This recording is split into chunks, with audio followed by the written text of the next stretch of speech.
Bismillahirrahmanirrahim. Assalamualaikum warahmatullahi wabarakatuh.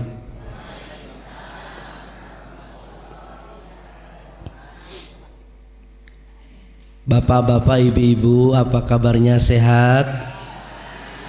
Alhamdulillah. Alhamdulillahilladzi bi ni'matihi tatimmus shalihat. Wassalatu wassalamu ala sayyidis sadat wa ala alihi wa sahbihi ahlil fadaili wal karamat. Subhanaka la ilma lana illa ma 'allamtana innaka antal alimul hakim. Rabbis shrah li sadri wa yassir li amri wahlul 'uqdatam min lisani yafqahu qawli.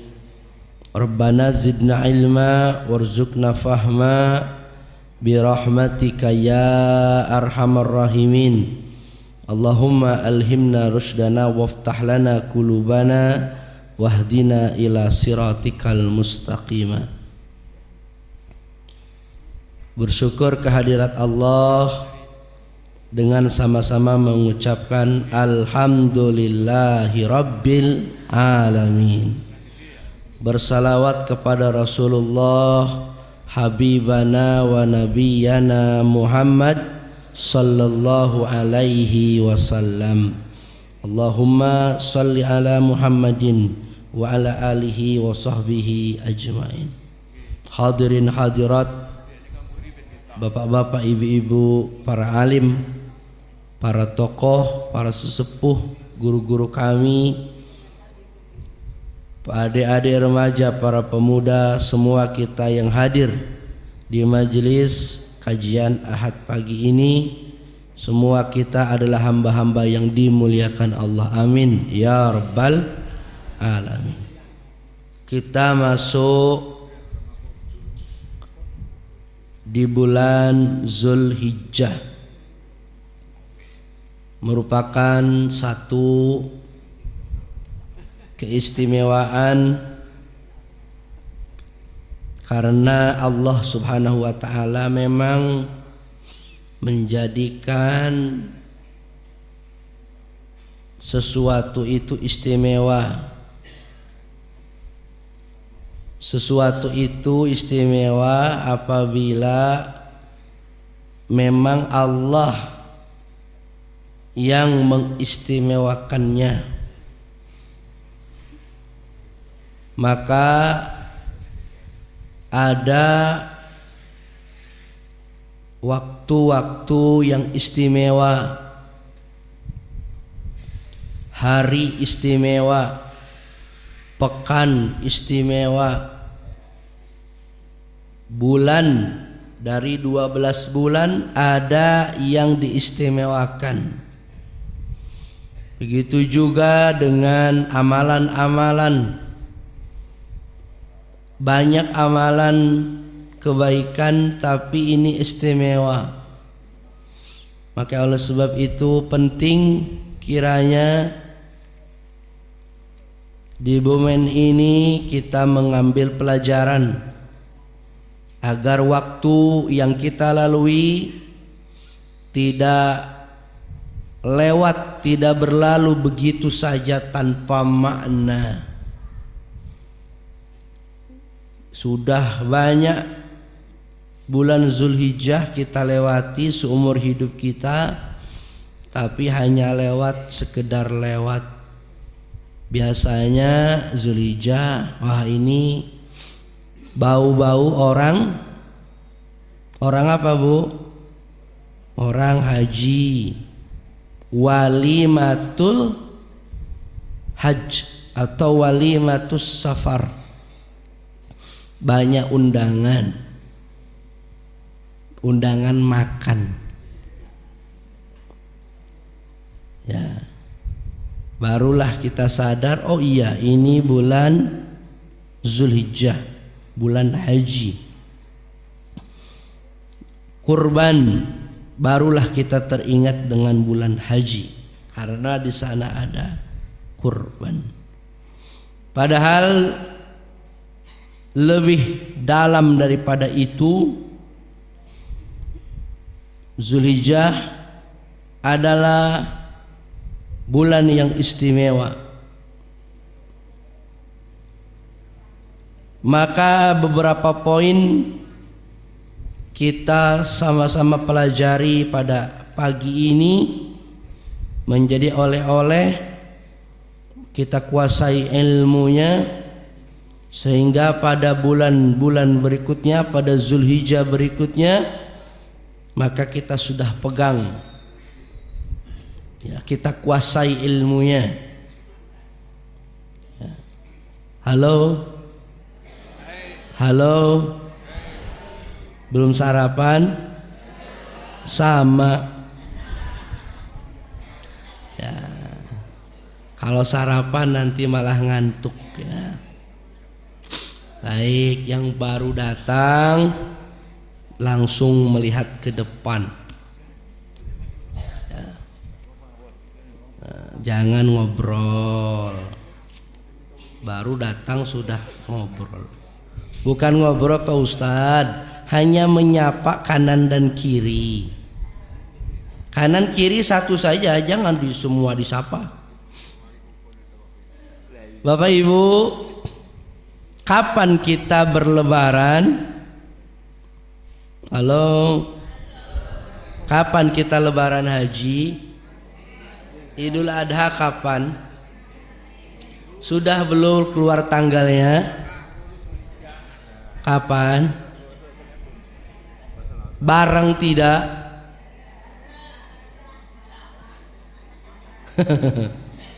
Bareng tidak? Nah, kan itu biasanya pertanyaannya. Ustadz Muhammadiyah sama pemerintah ini bareng tidak lebarannya. Sementara Idul Fitri kita kemarin tidak bareng.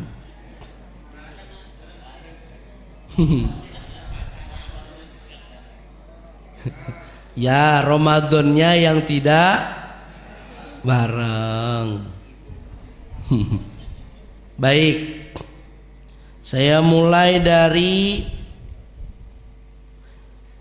poin pertama tentang keutamaan bulan Zulhijjah.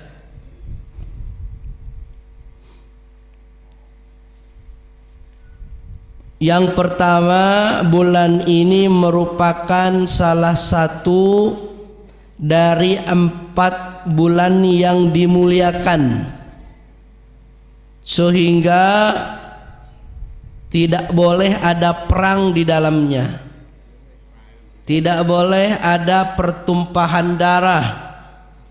Disebut Syahrul Hurum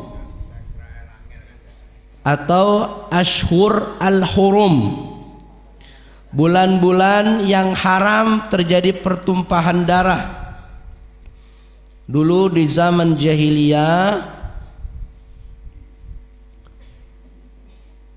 pertumpahan darah, tawuran, perang itu menjadi kebiasaan, hobi, senang. Tipikalnya mudah tersulut. Alasannya banyak. Karena harga diri, senggol bacok, senggol dikit, ini harga diri, perang. Ya.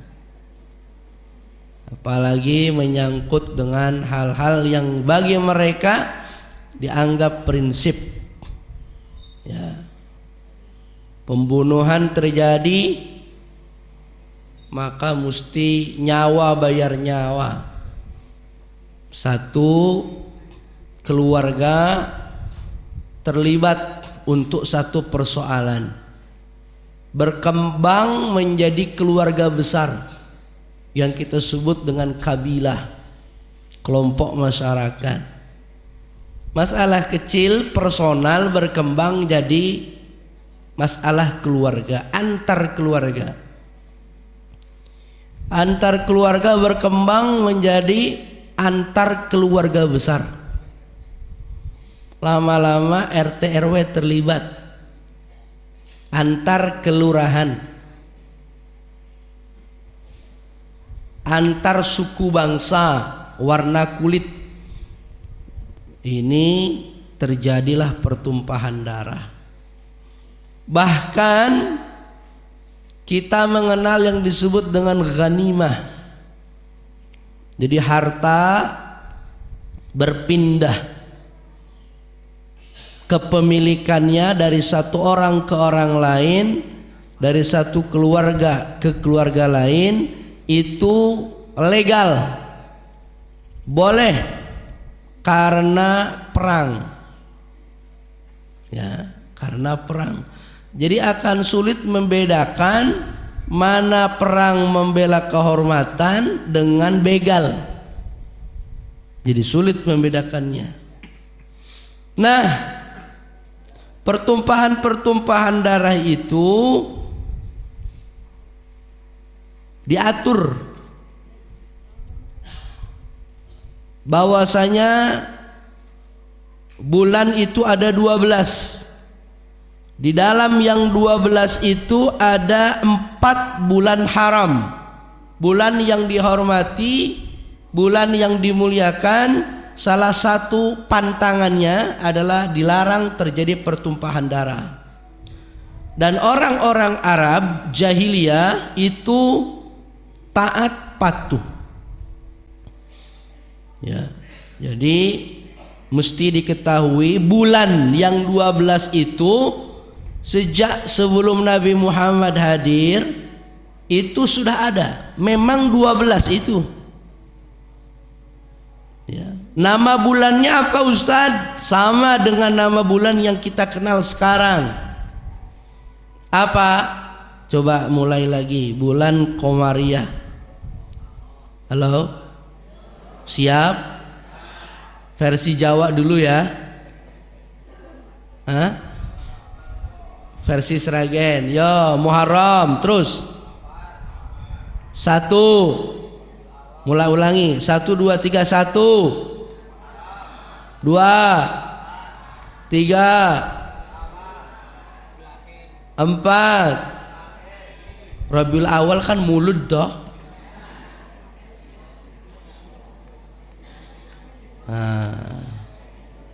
Mau versi mana dulu nih? Versi yang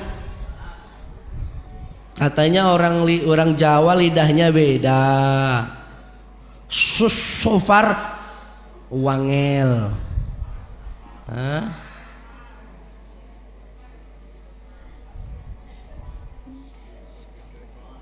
Zulqa'dah, apa Zulqa'dah? Apa bahasa Jawa ya?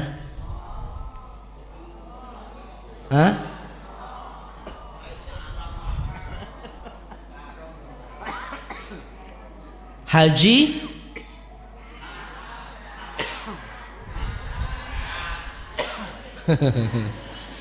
aduh, saya di Sunda juga ada istilah-istilah mulud, ya, mulud. Zulqa'dah itu hapit, bulan hapit.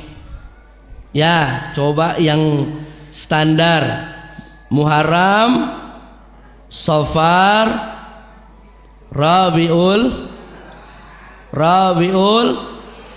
Jumadil, terus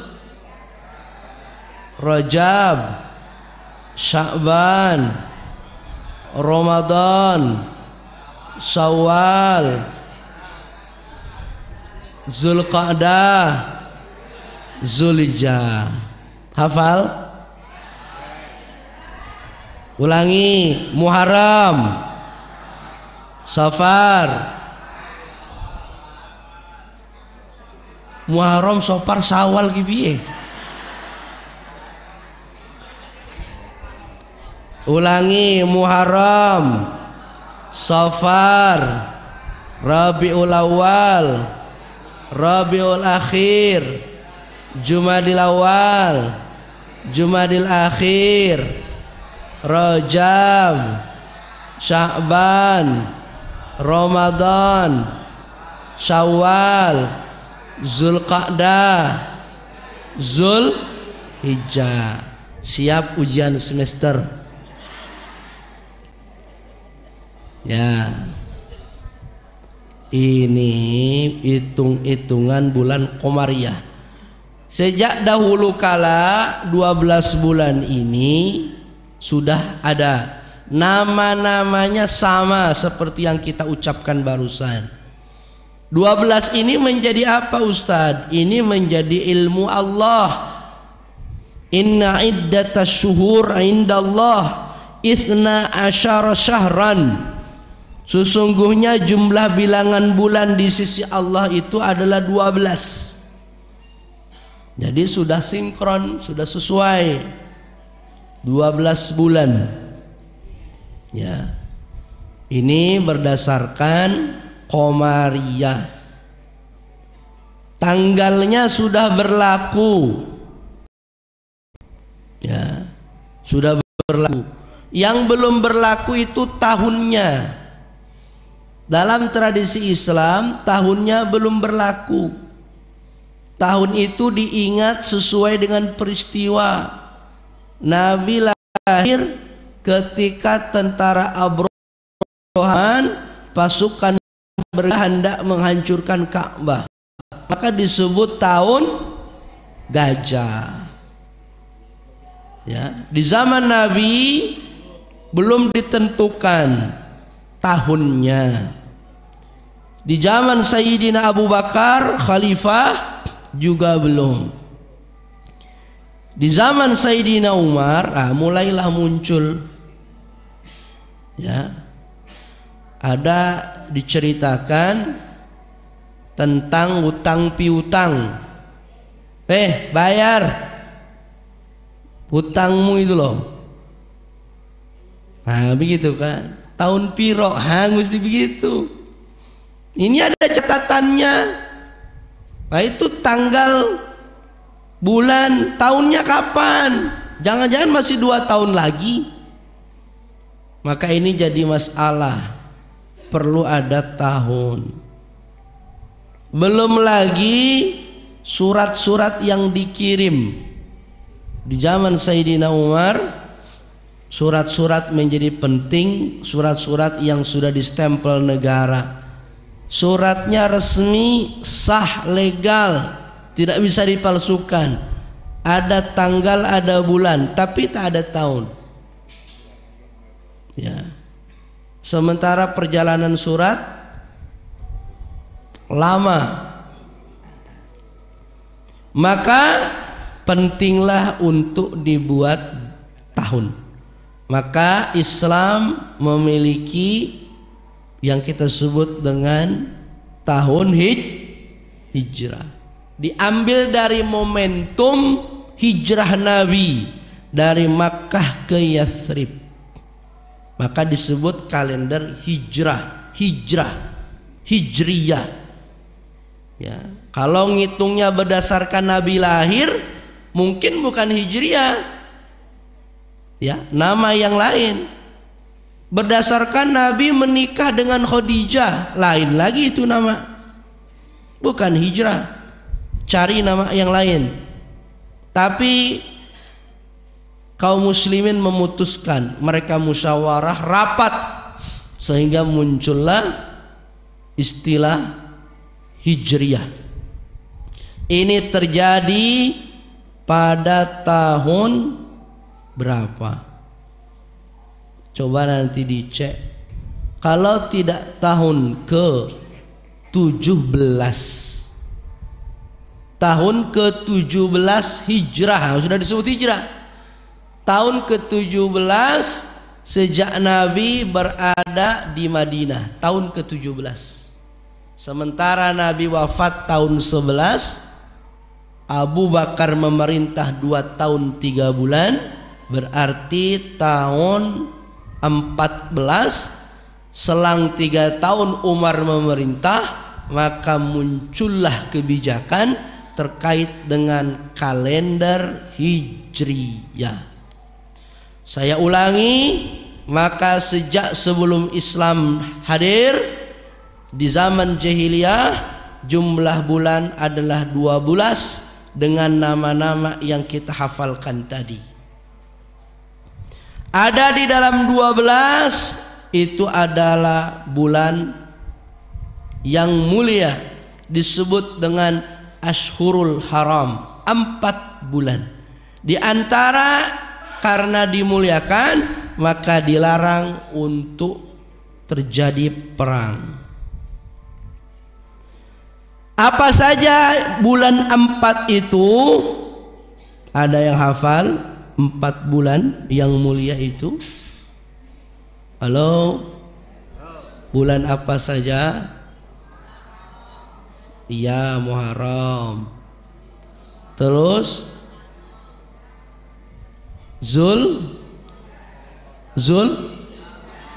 Zulhijjah.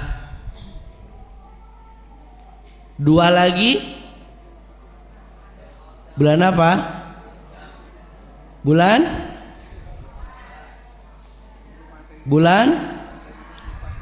Safar.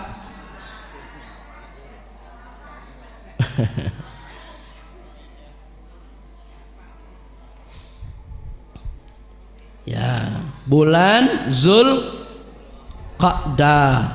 masuk tuh. Bulan Rajab. Berarti saya ulangi, Zulqa'dah, Zulhijjah, bulan Muharram sama Rajab. Zulqa'dah, Zulhijjah, Muharram, Rajab. 4 bulan ini disebut dengan Ashhurul Haram, 4 bulan yang mulia.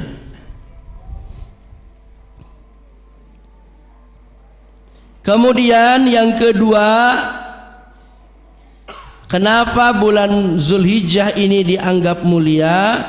Karena disebutkan oleh Allah di dalam Al-Quran. Terdapat dalam surat Al-Fajr ayat 2. A'udzubillahi minasyaitonirrajim. Wal fajr walayalin asyr. Demi waktu fajar, walayalin asyr, dan demi malam-malam yang 10.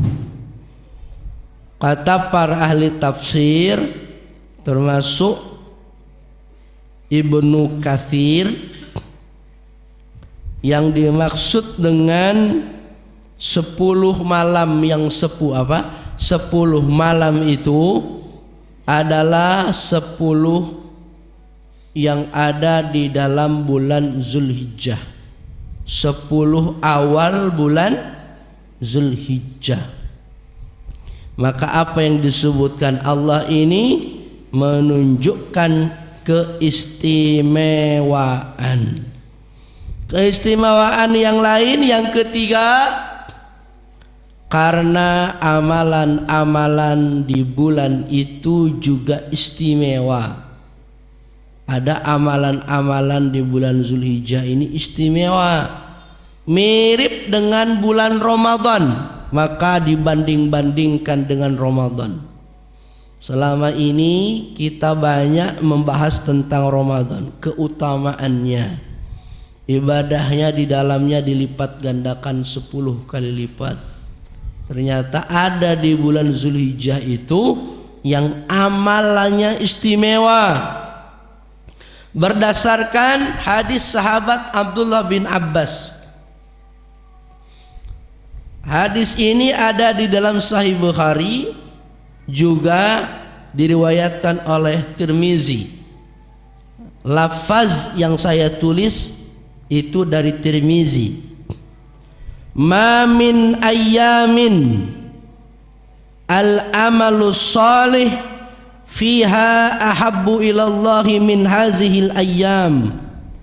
Tidak ada hari yang amal soleh di dalamnya lebih dicintai Allah daripada hari-hari, yaitu 10 hari pertama di bulan Zulhijjah. Apa? Yaitu 10 Zulhijjah. Sahabat bertanya, qalu ya Rasulullah, walal jihadu fi sabilillah.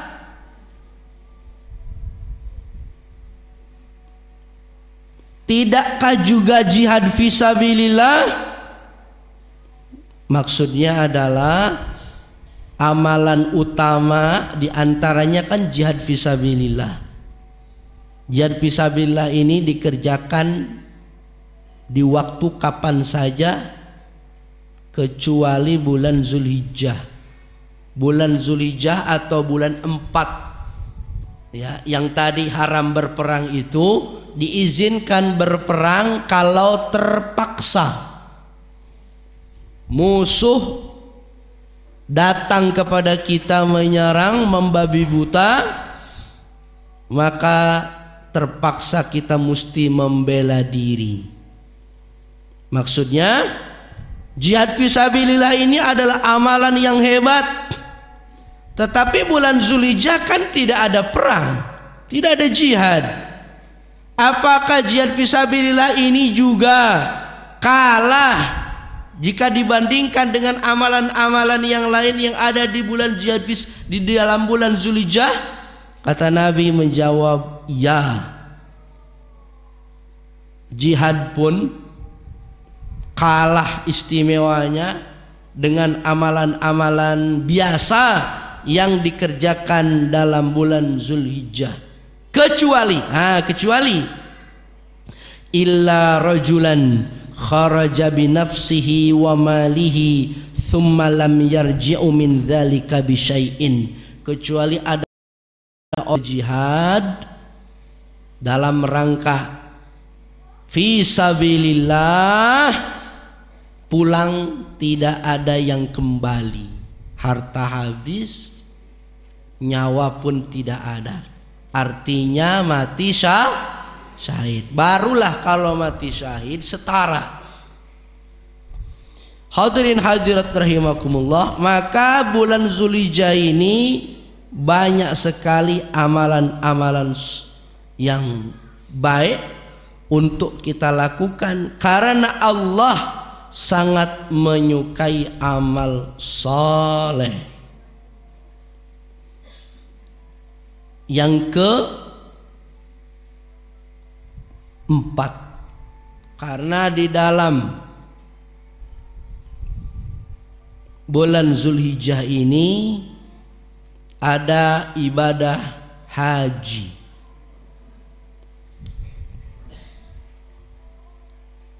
Yang kelima, karena di dalam bulan Zulhijjah ini banyak ditumpahkan darah pengorbanan kepada Allah Subhanahu wa taala. Yang disebut dengan hewan kurban itu banyak mengalir di bulan Zulhijjah. Di tempat kita dialirkan hewan kurban. Di tempat orang ibadah haji pun dialirkan hewan kurban, baik karena kurban maupun yang membayar dam dan lain sebagainya. Ada 5 minimal kenapa bulan Zulhijjah ini istimewa. 1, karena dia masuk ke dalam bulan haram, bulan yang dimuliakan oleh Allah. 1 di antara 4. Yang kedua, wal fajr walayalin ashar. Allah bersumpah dengan bulan Zulhijjah, yaitu 10 malam pertama, menunjukkan kepada kemuliaan. Yang ketiga, apa tadi yang ketiga? Karena amal soleh di bulan Zulhijjah itu sangat dicintai oleh Allah. Bahkan redaksinya ahabbu ilallah, lebih dicintai oleh Allah. Yang keempat, di dalamnya ada ibadah haji. Yang kelima, di dalamnya banyak ditumpahkan darah untuk berkorban menuju keridhaan Allah Subhanahu wa taala.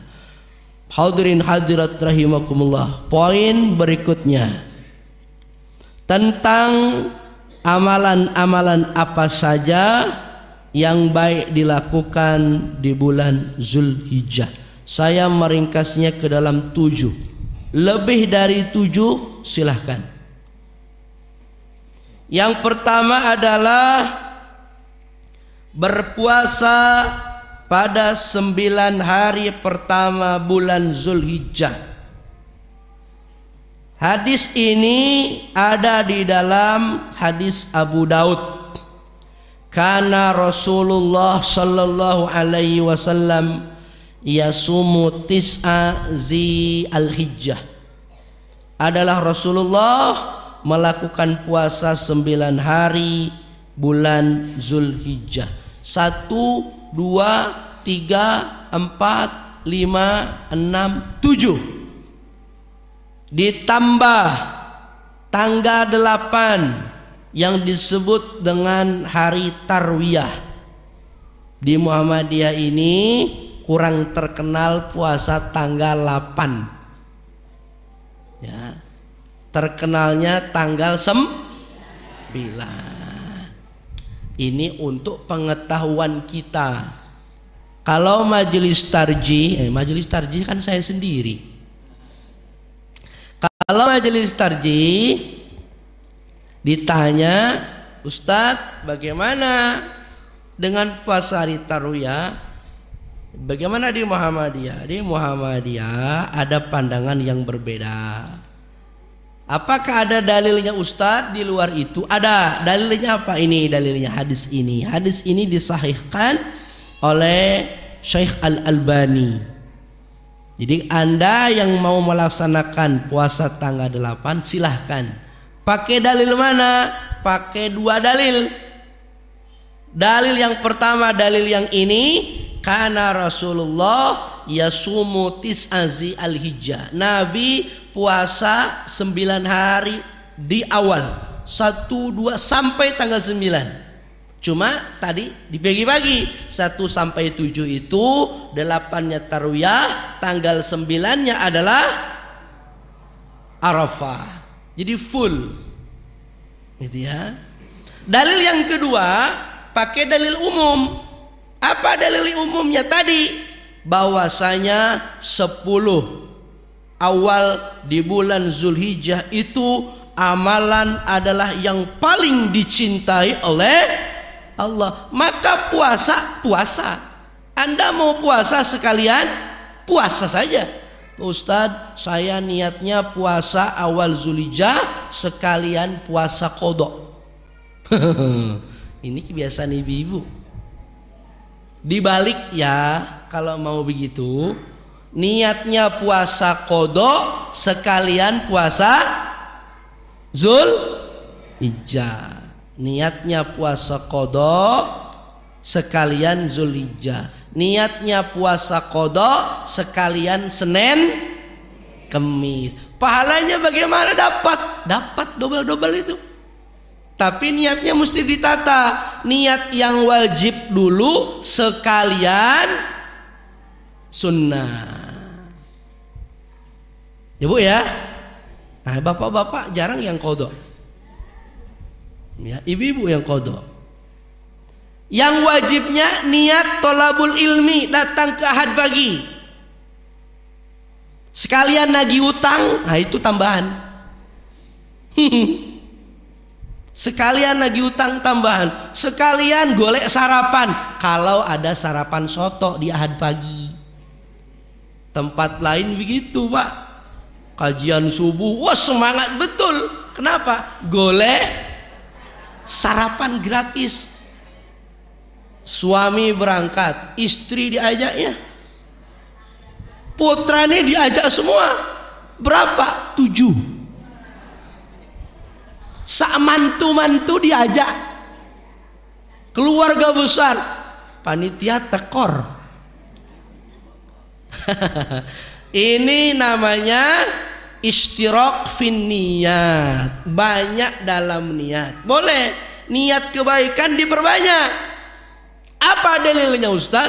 Ada dalilnya, disebutkan oleh Imam Nawawi dalam hadis Al-Arba'in, disebutkan bahwasanya seorang hamba itu, ini hadis qudsi ya, Diriwayatkan oleh Abdullah bin Abbas, seorang hamba itu berniat baik, maka dihitung niatnya itu adalah sebagai kebaikan lengkap. Halo? Seorang hamba berniat baik, maka niatnya itu dicatat sebagai kebaikan lengkap. Ternyata niatnya nggak dilanjutkan, ora sido, nggak jadi, sudah terlanjur dicatat lengkap. Itu kalau niat baik. Bagaimana kalau niat buruk?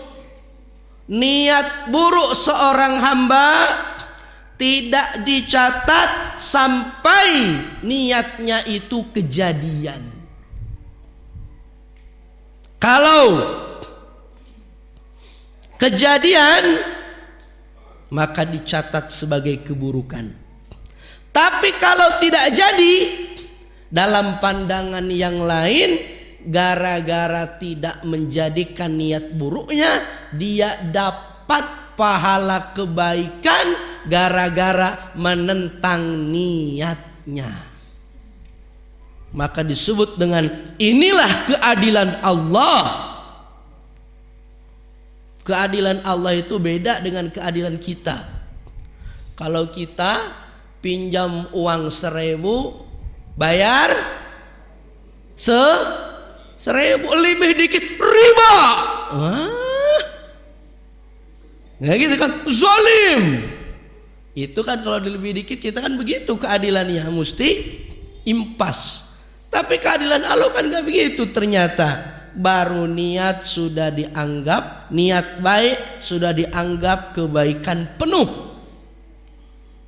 Niat buruk belum terjadi, nggak dicatat, bahkan diberikan kebaikan, catat sebagian.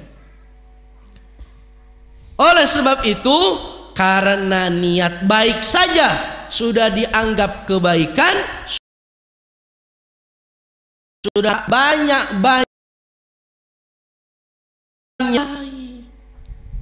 Nah ini cocok nih untuk diskusi panjenengan di keluarga. Bu, sering diajak diskusi sama bapak, sering diajak diskusi tentang kebaikan-kebaikan. Pak, ajak diskusi ibu, ojo meneng tok. Pulang ke rumah diem bae, hilang romantisnya ya bu. Oh, sama orang lain someah, sama istri sendiri bawaannya nesu. Apa katanya? Sama orang lain ramah banget katanya. Giliran sama bininya sendiri bawaannya mau marah aja. Nah ini hati-hati ya. Buatlah banyak diskusi tentang kebaikan-kebaikan.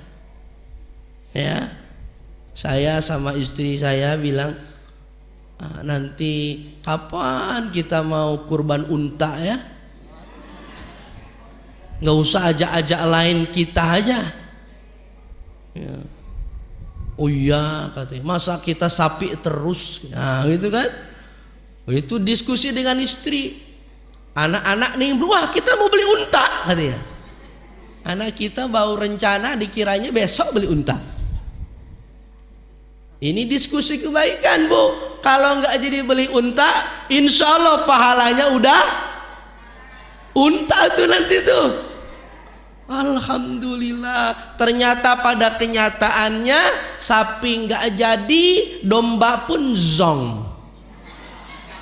Yang penting udah niat sing oke. Kata malaikat, wasem iki. Ada pertanyaan, Ustadz, apakah malaikat itu tahu niat kita? Jawabannya ya. Dengan izin Allah Subhanahu wa taala, malaikat yang mencatat kebaikan dan keburukan diberikan kemampuan untuk mengetahui hati manusia. Melalui apa? Keterangan hadis yang tadi. Saya bercita-cita tahun kemarin, ya Allah, saya sampaikan kepada istri saya, tahun besok pengen zakat mal. Apa Bu? Zakat mal, zakat harta. Berapa zakat mal, zakat harta? Harus memenuhi nisab. Nisabnya adalah 85 gram emas. 85 gram emas kalau pakai standar emas antam 1.300.000. Berarti kalau mau zakat mal harus punya uang, punya harta setara minimal 85 juta. Berarti menunaikan zakat mal harus jadi uang sugih dulu. Intinya sebenarnya, ya Allah pengen sugih. Tapi caranya, ya Allah tahun besok pengen bisa membayar zakat mal. Kata istri saya, amin. Istri saya nimpali, emang iso? Dari pondok sama dari ceramah apa iso? Belum tahu dia, ya kan? Maka insya Allah tahun ini saya akan membayar zakat mal. Alhamdulillah. Sementara kemarin-kemarin kan zakat mal juga dipotong oleh lazismu langsung. Gaji kita yang gak sepiro itu langsung dipotong sama lazismu. Ya, melalui payroll otomatis semua guru karyawan di lembaga kami di amal usaha di pesantren potong. Judulnya apa ini? Zakat dalam kurung latihan zakat. Jadi laporannya ke sana zakat, tapi dalam kurung latihan zakat. OTW kaya. Sehingga nanti ketika hadir Allah berikan anugerah, hati kita sudah tertata. Jangan sampai kita diberikan kekayaan lalu bingung, ini uang untuk apa? Bingung.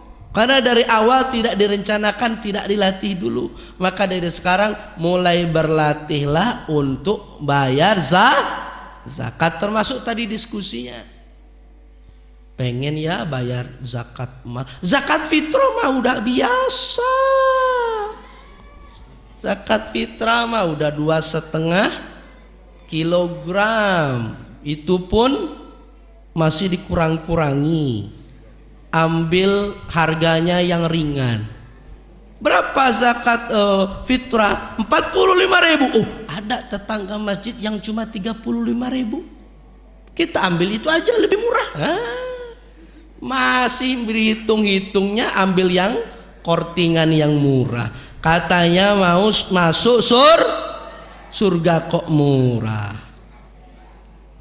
Hadirin hadirat rahimakumullah. Kembali, amal istimewa bulan Zulhijjah 1, berpuasa pada 9 hari bulan Zulhijjah. Di awal 1, 2, 3, 4, 5, 6, 7, 8-nya hari Tarwiyah. Disambung dengan puasa Arafah tanggal 9. Puasa Arafah ini bagi mereka yang tidak beribadah haji.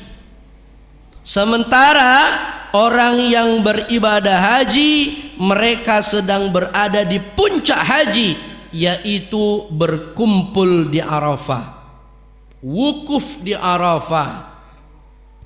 Ini sesuai dengan sabda Nabi sallallahu alaihi wasallam, puasa Arafah dapat menghapuskan dosa setahun yang lalu dan yang akan datang.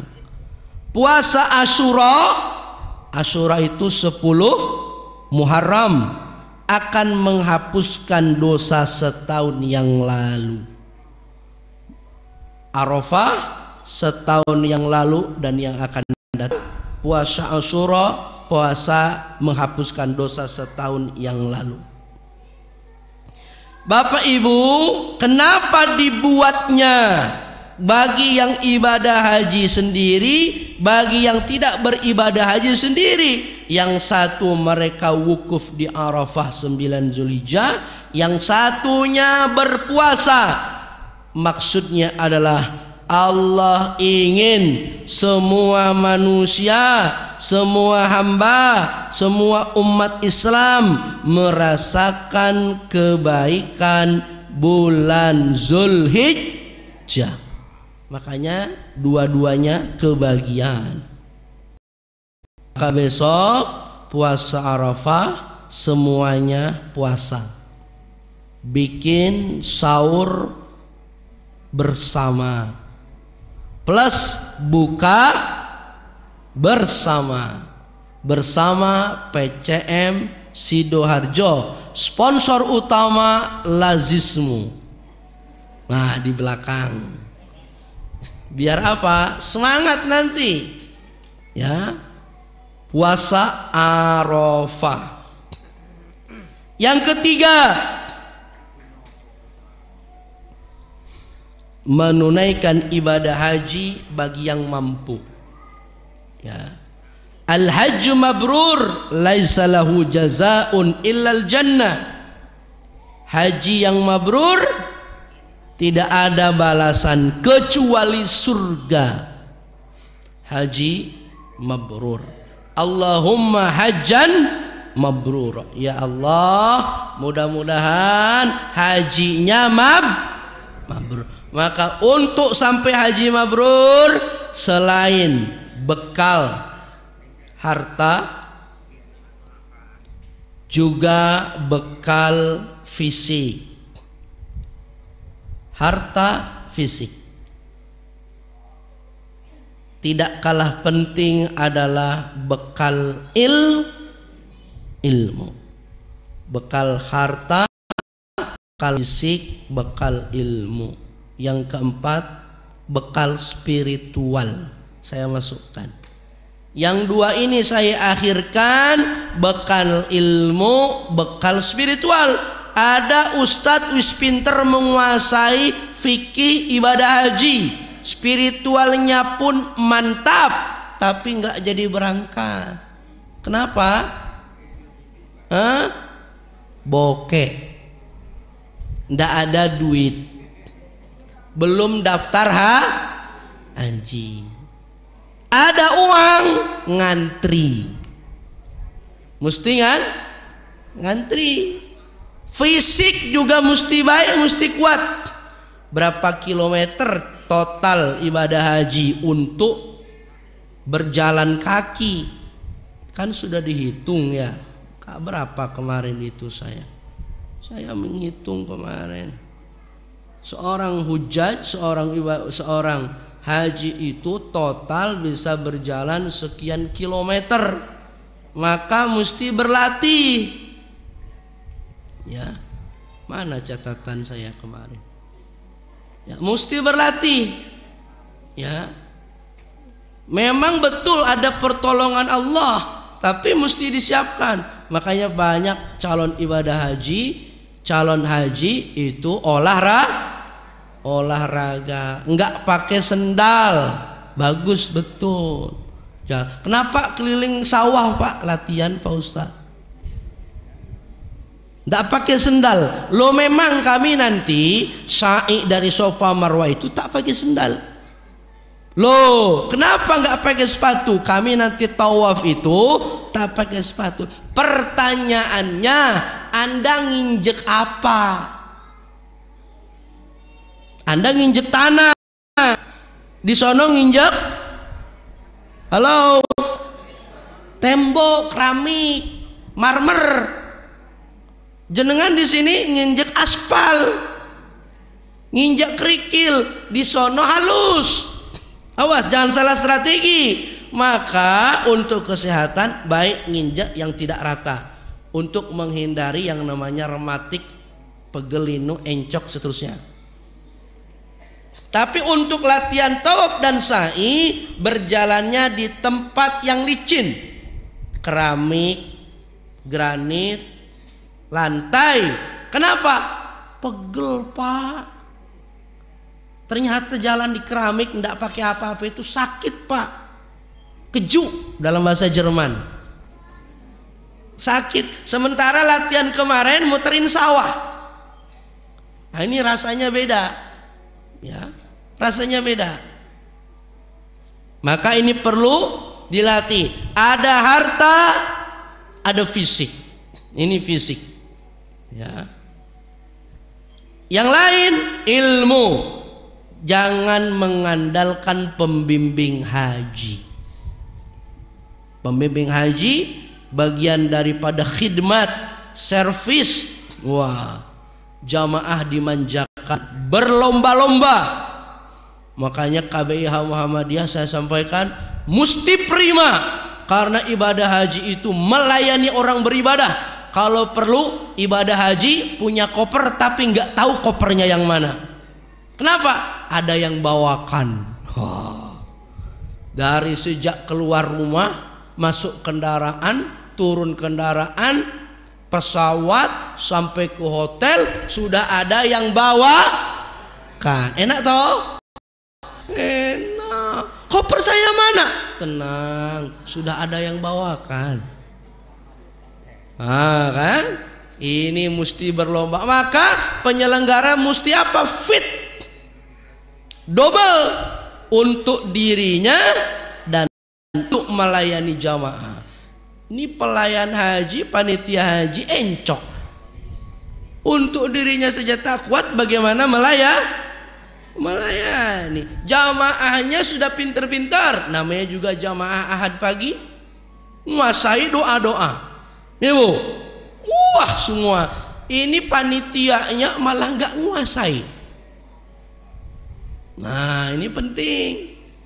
Ya, jangan sampai panitia juga salah kaprah. Bapak Ibu, sholat berjamaahnya di hotel saja ya. Capek. Kita berjamaahnya di hotel aja. Toh sama-sama berjamaah. Nanti suara imam juga kan kedengaran. Atau di depan di dalam hotel kan ada layar LCD, ada TV besar. Jadi tengok saja Ka'bah ketok. Nah, kalau begitu mah sholat berjamaahnya dari Sragen aja. Kan ada siaran langsung bersama Imam Masjidil Haram. Sudah jauh-jauh ke sana sholat 5 waktunya malah di hotel. Kenapa? Karena pembimbingnya malas membimbing, malas ngajak ke masjid. Nanti takut kesasar. Gimana kalau hilang? Kata ibu-ibu jamaah, kalau hilang insya Allah syahid fi sabilillah.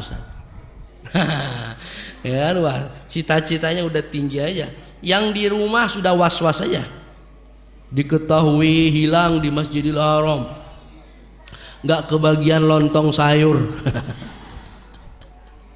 Hadirin hadirat rahimakumullah, selain ilmu spiritual mesti ditata sebelum berangkat. Sejak niat, sejak sudah siap berangkat mesti ditata. Jangan sampai dirusak dengan perkara-perkara riya.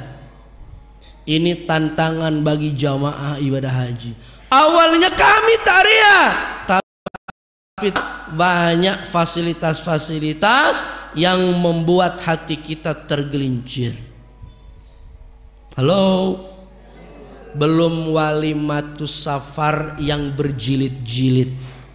Masih banyak walimatus safar di sini yang berjilid-jilid. Halo, ya, kalau bisa dikurangi. Untuk mengirit fisik juga mengirit biar potensi untuk riaknya pun berkurang. Jangan sampai berjilid-jilid udah kayak hajatan 7 hari 7 malam, bahkan 1 bulan. Di kampung kami mau kemana mau ibadah haji, jadwal hajatnya berjilid-jilid, keliling karena semua tempat. Jamaah ya seneng aja golek berkat. Jadwal walimatus safar haj itu dalam 1 bulan sudah penuh, dikoordinir oleh RT dan RW, bahkan dihadiri langsung oleh Pak Lurah. Wah, itu setiap malam sambutan dari lurah, sambutan dari keluarga besar, puncaknya sambutan dari Sohibul Haj. Sambutannya sudah ditebak, mesti nangis-nangis. Nitip anak kulo, nitip bojo kulo. Aduh ya, nitip sawah kulo. Ya. Mohon saling kalau untuk saling bagus. Bapak Ibu, saya setuju untuk pamit sekedarnya. Apalagi berangkat yang masih punya hutang, 10% yang hutang. Tolong nanti kalau nggak kembali lagi diikhlaskan. Itu pamit bagus tuh, minta diridhokan. Perjalanan haji cukup panjang. Perjalanan haji panjang belum tentu akan kembali lagi. Bahkan sebagian orang beruntung bisa meninggal dunia, wafat di Makkah dan Madinah. Tapi tadi itu agar hati tertata. Oh, mau haji toh, apalagi kirim-kirim via grup sekarang. Walimatus safarnya enggak, tapi kirim-kirimnya lewat grup. Saya atas nama diri dan keluarga mohon pamit dan mohon doa. Mohon doanya sih benar, pamitnya bagus agar ikhlas mengikhlaskan. Tapi yang salah adalah sampai ke hati terselip pamer. Kalau saya pulang nanti mesti dipanggil Pak. Nah itu, masa udah berangkat haji orang nggak tahu kita haji? Kan itu yang repot. Terselip dalam hati yang akan merusak. Istafti qalbak, tanyakan kepada hatimu kalau itu ada. Hati-hati. Maka kalau mau pamit sewajarnya, kumpulkan keluarga. Keluarga inti, keluarga besar, kumpulkan. Minta keridhaan, pamit baik-baik. Adapun yang kurang-kurang penting, enggak usah. Shh. Rahasia. Shh. Hilang 2 bulan, shh, pokoknya rahasia. Shh. Kalau nggak nanya-nanya nggak usah bilang-bilang. Nanti sejak ibadah haji saya akan mematikan handphone, FB off, WhatsApp off. Ini malah mau ibadah haji beli handphone, kameranya yang bagus. Coba Facebooknya ini kan diaktifkan, ini WhatsAppnya gimana ini? Oh, hadirin pemirsa, saat ini sedang sholat subuh berjamaah. Semua para hujaj sekarang pegang HP ketika tawaf, gantungnya HP, semuanya jadi wartawan. Saya tak sholat 2 rakaat di depan ke Allah, Allahu Akbar, cekrek. Masa Bapak Ibu, bagi mereka yang hatinya sudah tertata, boleh. Ada tujuan-tujuan tertentu, panitia bagus, biro perjalanan tidak mengapa, bagus. Agim itu sering secara langsung saya perhatikan. Teman-teman saya itu banyak panitia update suhu di Masjidil Haram, update keadaan tawaf. Bagi jamaah untuk disarankan tawafnya tengah malam karena untuk subuh ini membludak jamaah. Itu di live kan, itu bagus. Tapi kita yang nggak kepentingan, fokus ibadah untuk diri sendiri. Jangan disibukkan dengan hal-hal seperti itu. Sudah ibadah hajinya kita tidak khusyuk, Lebih lagi haji kita menguap gara-gara riya dan pamer. Nauzubillahi min. Mereka yang hatinya sudah mapan kuat, udah biasa, yang model begitu udah kuat, nggak terpengaruh. Wong dia udah artis kok, wong dia public figure kak. Nah ini bagi mereka yang belum bisa menata hati, hati-hatilah. Maka persiapan harta, fisik, ilmu dan spiritual ini penting. Hadirin rahimakumullah. Yang keempat, berkurban pada hari raya dan hari tasyrik. Ini adalah amalan sunnah yang istimewa dikerjakan di bulan Zulhijjah. Hari raya Idul Adha 1 ditambah hari tasyrik 3 hari, berarti ada 4 hari. Jangan tertukar, jangan salah paham. Hari raya 1 tambah hari tasyrik 3. Bukan hari tasyrik masuk ke hari Idul Adha, tapi 1 tambah 3. Yang kelima, tidak memotong kuku dan rambut. Bagi siapa? Bagi mereka yang mau berkurban. Berarti sejak tanggal 1 kemarin itu potong kuku dulu. Masa nanti panjang? Cukur-cukur rambut. Rambut ini saya baru potong rambut. Kukunya sudah pendek. Ini baru sehari udah agak panjang ini. Siapa Ustadz? Kalau di keluarga diwakili 1 orang, kepala keluarga, karena kan kurban itu untuk 1 keluarga. Kecuali nanti 1 keluarga banyak kurbannya. Jangan sampai semuanya berewokan, 9 hari tak cukur. Ya, ibu-ibu kumisnya udah panjang 9 hari, kukunya udah cakar, ya. Bulu-bulunya yang lain panjang selama 9. Cukup diwakili saja. Kurban dalam 1 keluarga diwakili siapa? Ambil. Yang ada laki-laki kepala keluarga bapak. Yang sudah ada tidak ada bapak berarti ambil anak yang lebih tua. Silakan. Siapa yang pantas untuk mewakili? Bapak Ibu, tentang kurban ini itu adalah sunnah muakkad. Nabi SAW berkurban. Dohan Nabi SAW bikabshaini amlahaini akronaini. Nabi berkurban dengan menyembelih 2 ekor domba jantan, ya, memiliki tanduk. Domba yang jantan, gemuk, gagah, bertanduk. Zahabahuma biyadihi, beliau menyembelih sendiri dengan tangannya. Wasamma wa kabbara wa wada'a rijlahu ala sifahihima, beliau menyebut nama Allah dan takbir. Jadi bismillahi Allahu akbar.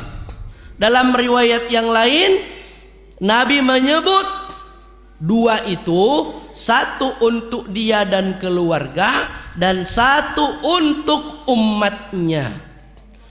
Hadza mim Muhammadin wa ummati Muhammad.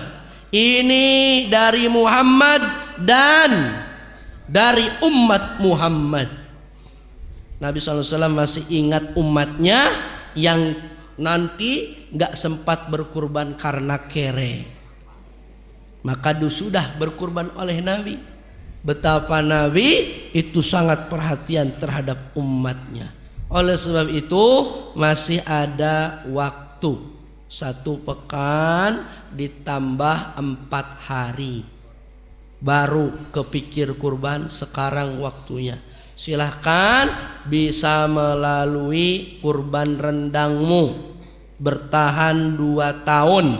2 tahun ya Kak Puji ya. Itu dalam bentuk kaleng, ya, itu sangat membantu. Sudah sesuai dengan syariah. Tahan lama Bu.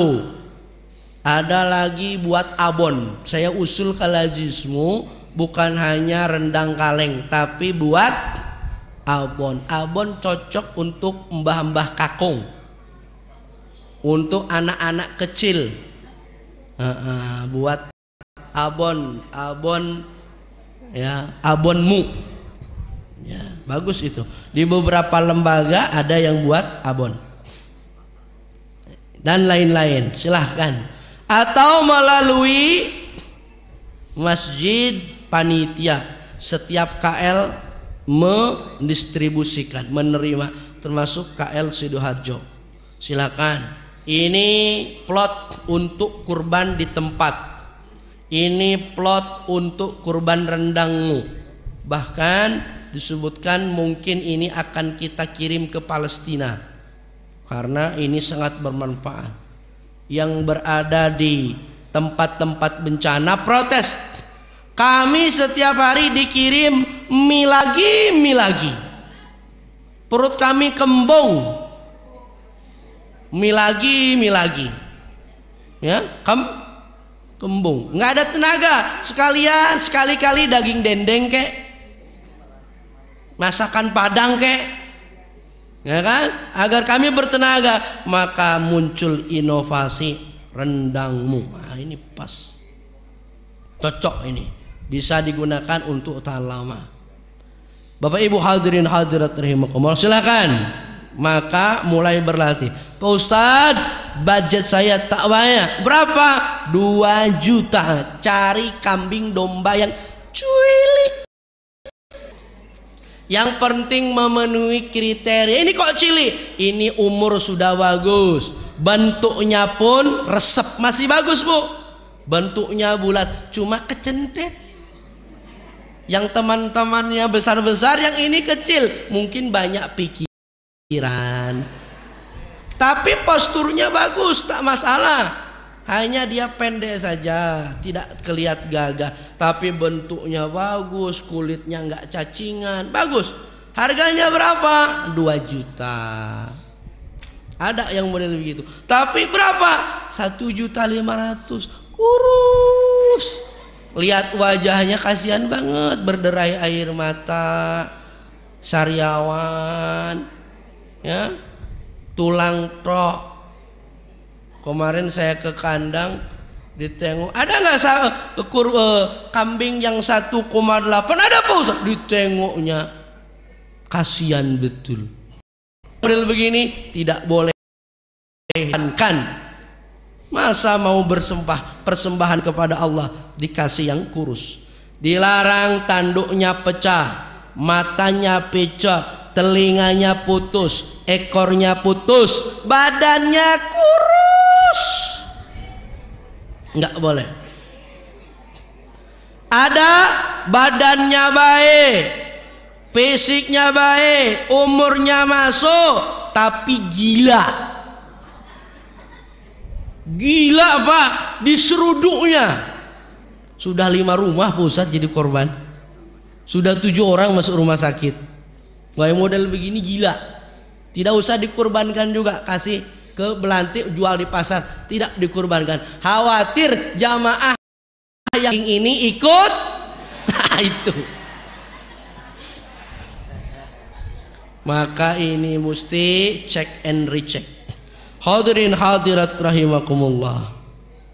Melaksanakan Idul Adha, mendengarkan khutbah. Sebisa mungkin ikut Idul Adha dengan rangkaian sholat 2 rakaat dan mendengarkan khutbah. Kenapa dilakukan di tengah lapang?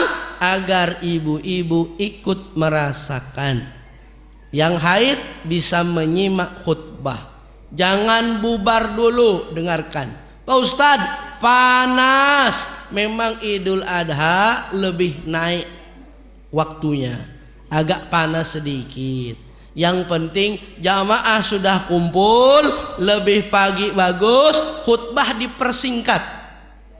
Saya besok jadwal di Madiun, berangkat sebelum subuh Idul Adha.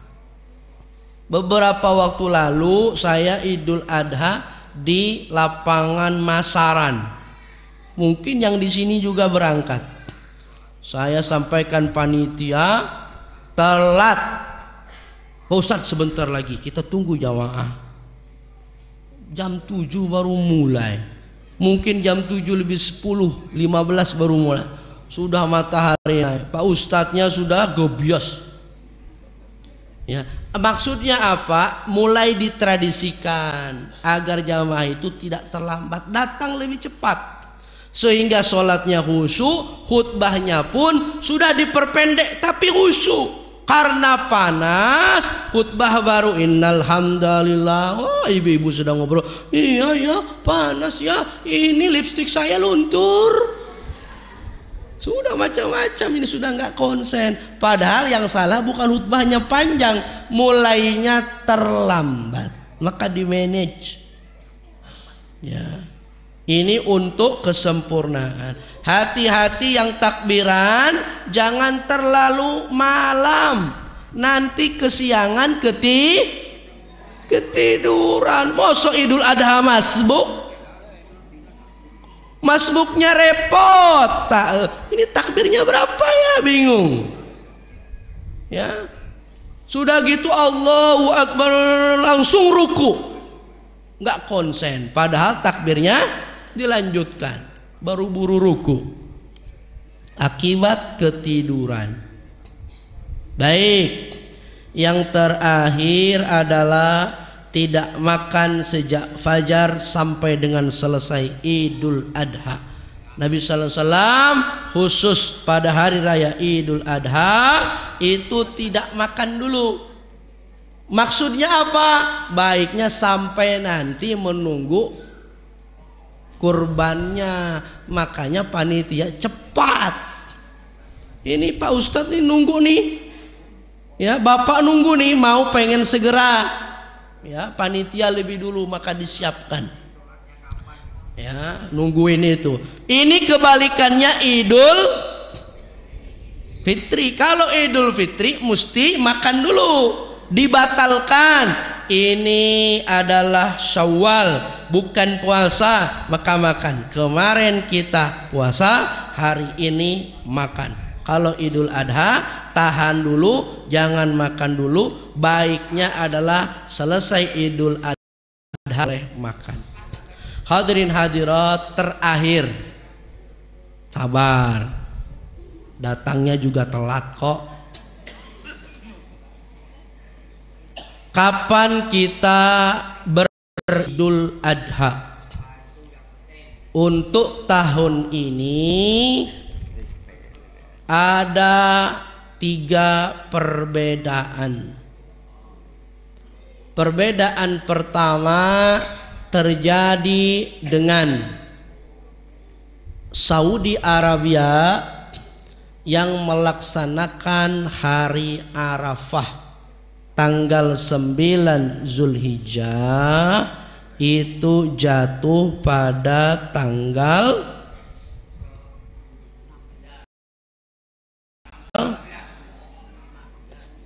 tanggal 15 Juni, hari Sabtu. Jadi Arafahnya di sana hari Sabtu 15 Juni. Lebarannya kapan? Lebarannya adalah 16 Juni, hari Ahad. Berikutnya Muhammadiyah dan pemerintah melaksanakan Idul Adha dan hari Arafah sebelumnya berselang 1 hari. Hari Ahad 16 Juni, Lebaran Idul Adhanya hari Senin 17 Juni. Baik Muhammadiyah dan pemerintah bersama tapi bahasan. Kebetulan aja bareng. Maka saya bilang tadi 3 perbedaan. Aslinya Saudi Arabia, pemerintah sendiri, Muhammadiyah sendiri. Bayangkan. Kok iso-isone kita berarafah, kita beribadah haji, kita beridul adha. Beda dengan Saudi. Emangnya matahari duluan mana? Mesti begitu. Bedanya aja 5 jam kita. Bapak Ibu, saya terangkan sedikit. Kenapa ini berbeda? Perhatikan. Kenapa ini berbeda? Karena berbeda dalam menentukan Zulqa'dah. Perhatikan. Dalam menentukan Zulqa'dah, Muhammadiyah menentukan Zulqa'dah itu tanggal 29 Zulqa'dah beres. Ya. Zulqa'dah 29. Mohon maaf. Lihat ya. Ketika dilihat ternyata tanggal 29 Zulqa'dah itu belum terjadi ijtima. Ketika matahari terbenam jam 6 tanggal 29 Zulqa'dah belum ijtima. Ijtimanya adalah jam 7 malam. Perhatikan Bapak Ibu, kita punya rumus namanya ijtima qoblal ghurub. Yang namanya konjungsi sebelum matahari terbenam maka ditarik 1 hari ke besoknya.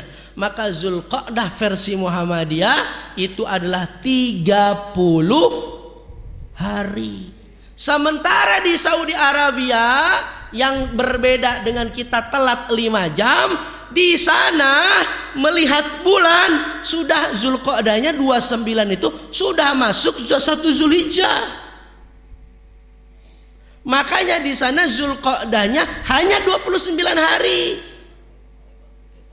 Itulah yang membedakan berbedanya Muhammadiyah dengan Saudi Arabia. Gara-gara tadi tuh Pak, melihat bulannya beda. Hanya beda sejam saja Pak. Jadi beda tuh 1 hari. Muhammadiyah enggak ujuk-ujuk baru kemarin, enggak. Muhammadiyah dari awal sudah rilis. Sejak kemarin Ramadan, perhatikan, maka dirilis Muhammadiyah Majelis Tarjih selalu 1 paket.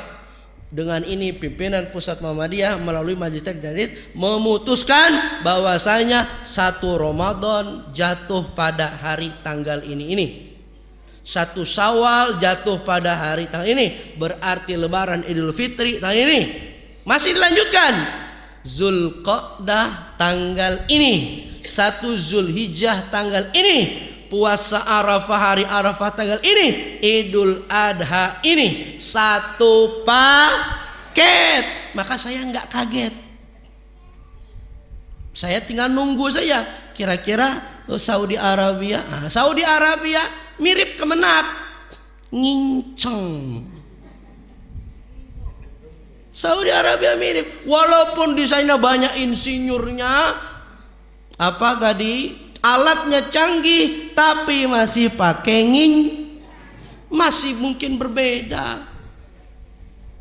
Bapak Ibu, lalu bagaimana dengan pemerintah? Pemerintah itu ambilnya 29 Zulqa'dah tidak lengkap. Tidak lengkap. Lalu kok bisa sama? Pemerintah tertolong karena harinya beda 1 hari dengan Muhammadiyah. Itu sudah beda sejak Ramadan kemarin. Jadi 29-nya ketemu.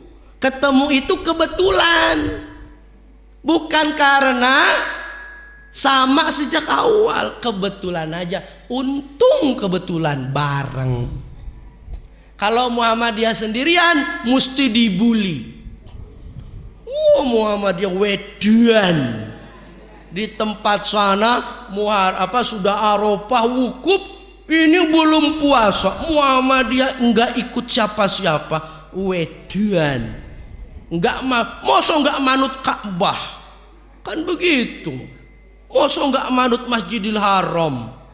Bapak Ibu, 2 edisi Idul Adha kita bareng dengan Saudi Arabia. Tahun kemarinnya lagi.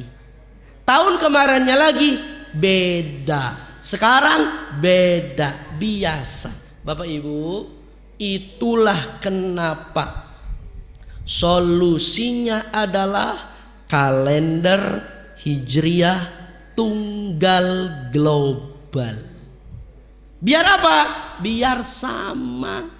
Kalender Hijriah yang meliputi satu hari satu tanggal di seluruh dunia, dan dia adalah tunggal.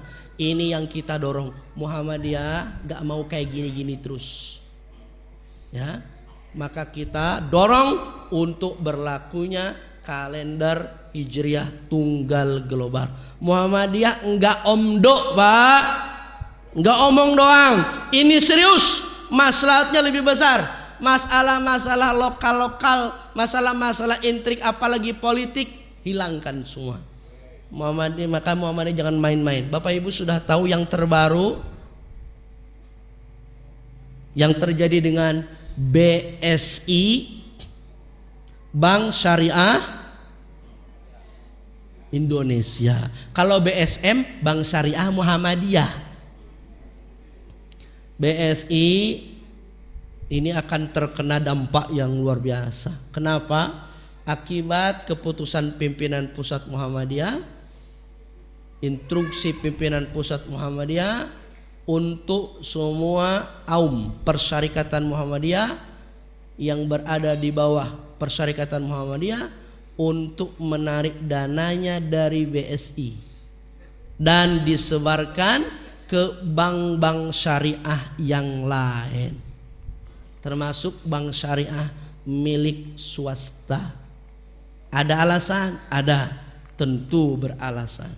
Satu, karena alasan ideologi terkait dengan problem syariah. Tidak sejalan pro korporasi apa pro UMKM, ini menjadi alasan. Yang lainnya adalah alasan kemaslahatan persyarikatan. Uang kita banyak di BSI, tapi mau goleh utangan kok nemen-nemen. Betul? Betul. Uang saya aja banyak di BSI, baru 1 orang, Pak. Makanya minimal dalam pekan ini akan dicabut kurang lebih 13 triliun. Serentak, Pak, nggak main-main, Pak. Kalau jamaah Muhammadiyah ada ini baru aset, baru harta yang ada di bank, belum jamaahnya. Katanya sih jamaah Muhammadiyah ada 40 juta, ya, sekian persennya adalah nasabah BSI. Urusan model begini Muhammadiyah itu sangat apa?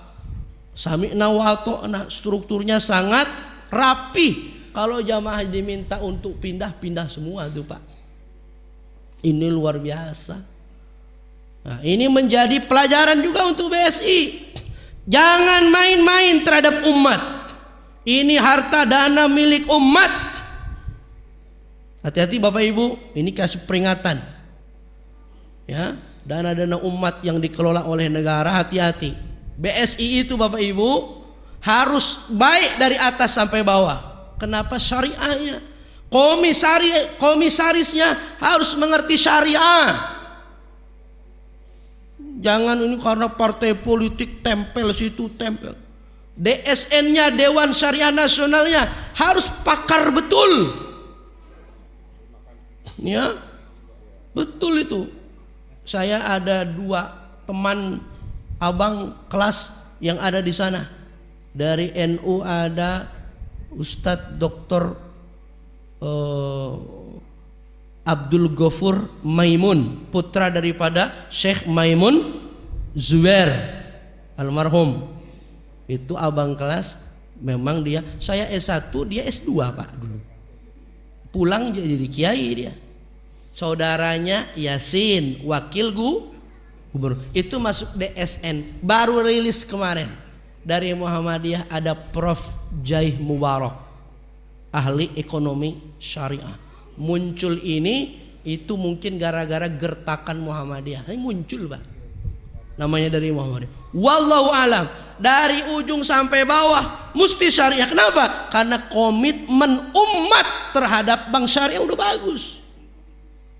Jangan dicampur-campur dengan yang tidak baik. Ini saya kasih tahu Termasuk untuk program-program pemerintah yang lain, yang terbaru apa namanya? Yang tabungan perumahan jelas. Tapera. Pemerintah kalau mau dipercaya oleh rakyat, oleh umat, kalau pemerintah baik, umat Islam akan mendukung. Saya jadi garda depan kalau baik, tapi yang ada-ada ini kan dikorupsi. Sudah dengar pidatonya Menteri BUMN Erick Thohir terbaru? Ya, tunjangan apa namanya, dana abadi punya Asabri, pensiunan itu dikorupsi. Auditnya baru sebagian, belum semua. Jangan-jangan dana yang lain pun sama juga dikorupsi. Ya. Lah ini mau dibikin yang baru lagi. Gimana rakyat mau percaya? Oh, yang lama saja tidak amanah. Maka inilah untuk pemerintah. Anda disumpah, Anda menjadi pejabat, dipilih oleh rakyat, itu untuk amanah. Bapak Ibu hadirin hadirat rahimakumullah. Jadi kesimpulannya, kita berhari raya Idul Adha itu pada hari Senin. Sama dengan pemerintah, tapi berbeda dengan yang ada di Makkah. Tidak mengapa, karena masing-masing ada dalilnya sendiri. Jangan ikut yang lain-lain. Awas Bapak Ibu. Baru ini besok udah ada yang lebaran. Bukan, oh, kok lebarannya beda banget nih, nggak ada dalilnya. Saya dah baru telepon Allah Subhanahu Wa Taala. Ini lagi yang ini sudah ada lagi yang baru, sudah bisa bahasa Suryani. Nah ini nanti biar MUI yang bergerak. Baik Bapak Ibu hadirin hadirat, kita berdoa kepada Allah Subhanahu Wa Taala untuk kebaikan kita, keluarga kita, kaum muslimin muslimat. Allahumma salli ala Muhammadin wa ala alihi wa sahbihi ajma'in. Allahumma inna nas'aluka ilman nafi'a wa amalan mutaqabbala wa rizqan halalan thayyiba. Allahumma inna nas'aluka salamatan fid din wa afiatan fil jasad wa ziyadatan fil ilmi wa barakatan fil rizqi wa taubatan qabla al maut wa rahmatan indal maut wa maghfiratan ba'dal maut. Allahumma hawin alaina fi sakaratil maut wa adkhilna jannata darussalam wal afwa indal hisab wan najata minan nar. Allahumma la sahla illa ma ja'altahu sahla wa anta taj'alul hazna idza syi'ta sahla. Allahumma sahil umurana wa umur walidaina wa ulama'ina wa umaraina wa biladin Indonesia wa persyarikatan Muhammadiyah ya rabbal alamin. Allahumma harriril masjidil aqsa min yadil yahudi wan nasara al-ghasibina ya rabbal alamin. Rabbana hab lana min azwajina wa dhurriyyatina qurrata a'yunin waj'alna lil muttaqina imama. Rabbana atina fid dunya hasanah wa fil akhirati hasanah wa qina adzaban nar. Subhanakallahumma rabbika rabbil izzati amma yasifun wa salamun alal mursalin walhamdulillahi rabbil alamin. Hadanallahu wa iyyakum ajmain. Tsumma assalamu alaikum warahmatullahi wabarakatuh. Waalaikumsalam warahmatullahi wabarakatuh. Ya alhamdulillahirabbil alamin.